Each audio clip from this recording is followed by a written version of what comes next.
খেলা কিন্তু মূলত একলা দেখে মজা নাই, আজ যা বাংলাদেশের জিতিয়া তারপর যাবো আমি স্কুল।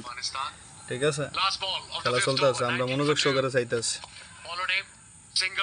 2 ঘন্টার কাগে আইজ আমগরে পুরা জায়গা দিয়ে লাইছে, প্রেমিকা এরকম জায়গা দিলে এরকম কষ্ট পাইতাম না, 2 ঘন্টা অফ করে দিছে। আইসি শখ করে দোয়ানো খেলা দেখতাম বিল্লা, এন্ড মোবাইলে খেলা দেওয়ান লাগে, পোলা ফাইন লয়ে সব ডিলে খেলা দেখতেছে। আজ যে আফগানিস্তানের ল্যান্ডটা করালাম একবার।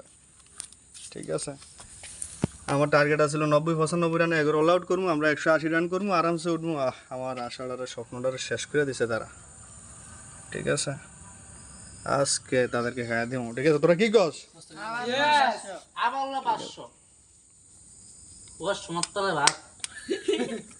তারা উল্টা পাল্টা কথা কবি না,